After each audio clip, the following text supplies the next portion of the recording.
2014 will go down as the warmest year around the globe in recorded history. 2015 was the hottest year since climate records began. Your show this July was the single hottest month in recorded history. Australia sweltered through its hottest spring on record. Climate change is now affecting every country on every continent. The rate is of great concern.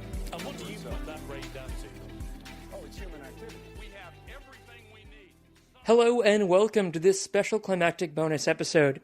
On the phone with me right now is Harry Jennens. Harry, you're a doctor, is that right? Yep. That's good. That's why I'm talking to you. That makes sense. Which hospital are you at? No, it's not the Tourette Clinic. Today we're going to talk a little bit about COVID-19, but not about sort of the do's and don'ts. There's great resources out there, and this is not an episode about medical advice about how to handle the pandemic. Instead, it's sort of about Harry's other hat that he wears of a climate activist and a member of the climate community, about how to think about following best practice during a pandemic while still remaining active in the climate community. Yes, we're going to be talking about COVID-19 and its bearing on climate activism, I suppose, from a health perspective. So I guess at a high level, do we want to maybe start by giving the state of play at the moment on, now we're on Wednesday the 18th of March. Yeah. What's going on, I guess, within the context we're both in of Victoria? Yeah, so in Victoria, I mean, I'm fortunate in that as a GP trainee, I get updates from the College of GPs, and I can also keep an eye out on the Department of Health and Human Services Victoria website, which is really good for updates. It seems that I think there's just over 90 cases of COVID-19 in Victoria now, although very few, if any, of those are community transmission, i.e. caught within Victoria. The vast majority would have been people who caught it interstate or overseas and then have been diagnosed and treated here. So we are certainly we're more fortunate than New South Wales at the moment. Their cases numbers are at least double ours last time I checked. But I think the Victorian government and the Chief Health Officer here have been quite proactive in recommending social isolation precautions to minimise transition and flatten the curve, which I think is really good. So it's now a state of emergency in Victoria. On Monday, it was the Chief Health Officer, exercised new powers prohibiting people from gathering in numbers greater than 500. I think that might have now been tightened even to 100. But essentially, there are emergency powers being used to make it an offence to act against recommendations to self-isolate if one is suspected or confirmed as having the virus, COVID-19, or to hold gatherings beyond a certain size. Understood. So it's not a question so much of exercising caution by canceling events, but a matter of actually, if you went ahead with an event, you'd be potentially breaking the law and potentially fines or other punishment. That's correct. Well, both really. It's good to be mindful and do what we can to reduce the transmission, but it's also worth bearing in mind that the state has now legislated powers to punish people who transgress those new precautions. So undoubtedly, of course, COVID-19 is a crisis and is a pandemic, and we are under a state of health emergency during that. But of course, you and I, Harry, and everyone listening to this know that we're also in another broader crisis of the climate crisis.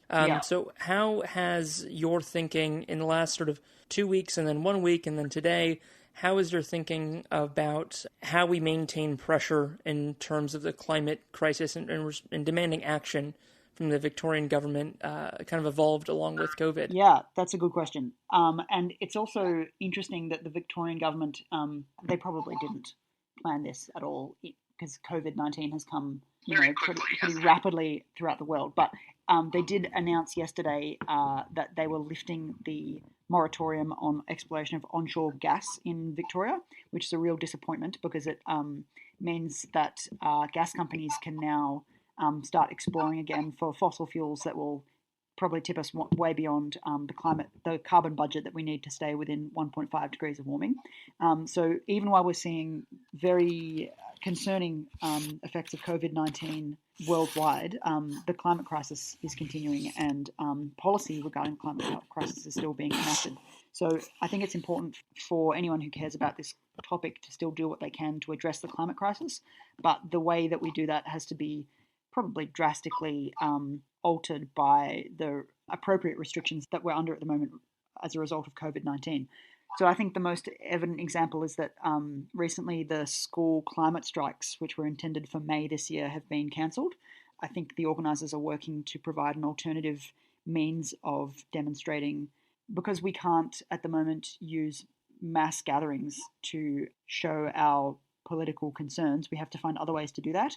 Media that you can create yourself at home or in very small groups, I'd say, and then uploading that and sort of getting active on social media and targeting decision makers who are still making decisions that are relevant to climate change. And a really good example of that was yesterday when the Andrews government lifted the moratorium on onshore gas exploration. Friends of the Earth did a snap action online and encouraged a lot of community members to show their concern about the Andrews government's decision to do that. And a lot of people got online and tagged Not Happy Dan and Daniel Andrews to show their displeasure at that decision. So I think that's a really good example of how we can still be effective in the age of social isolation precautions as a result of COVID-19. And I encourage people to check out the Friends of the Earth website and social media accounts for more detail on how that was done. Yeah, very well said, Harry. The photo for this episode is actually going to be my photo I took yesterday, part of that Not Happy Dan sort of flash action, and you will find a link to the Friends of the Earth page where you can take part in that in the show notes to this episode. I know you understand, of course, how serious climate emergency is. Now, what would you say to someone who says the climate crisis is too important, it's too big to take the foot off the gas? We still want to go out, we still want to strike, we still want to assemble.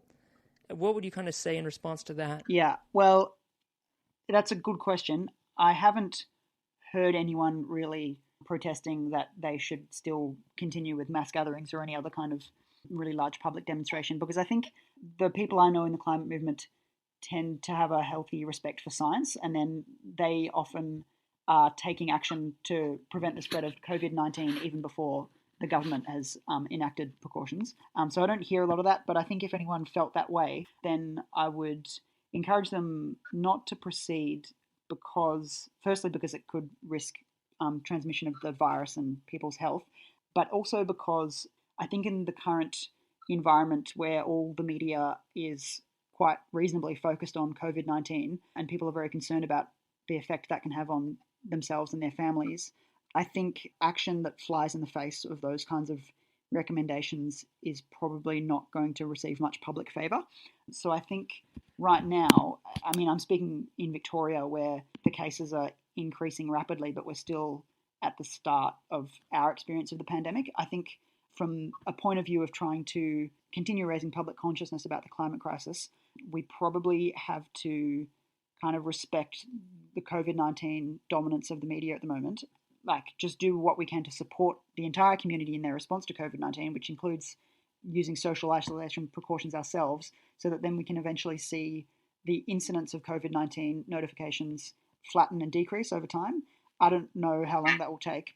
I'm not a public health doctor, but I think it would be weeks to months.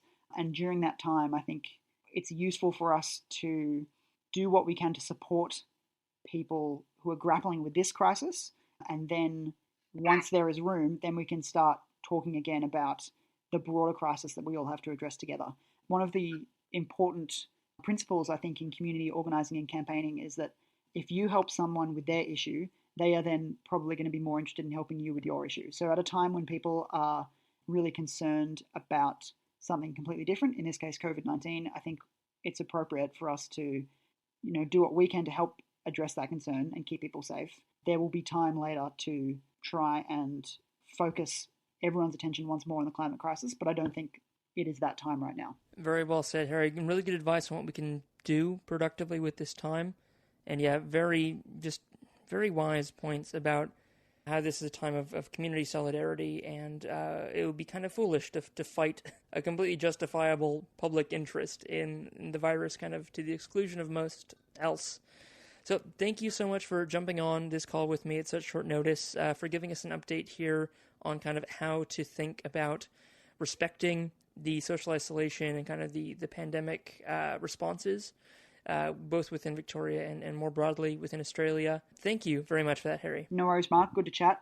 We'll have to watch this space. Wonderful. I coordinate a group called Healthy Futures, which is an affiliate group of Friends of the Earth Australia, aimed at organising health professionals and other community members to take action on climate change, pollution, and other environmental determinants of health. So if anyone's interested in that, please check out www.healthyfutures.net.au. We're an affiliate group of Friends of the Earth Australia and support their other campaigns. Thank you very much, Harry. I'll let you get back to it. Thank you for joining us. You've been listening to Climactic, the flagship podcast of the Climactic Collective, a podcast network dedicated to lifting the voices of the climate community. You can find out more about the people behind Climactic and all the shows we produce at climactic.fm. We are a social enterprise podcast network, and we greatly appreciate your support. You can find a link to our Pozible where you can support us directly in the show notes of this episode or from our website. Thank you for listening, and from the whole Climactic Collective, keep up the great work and take care of each other in these climactic times.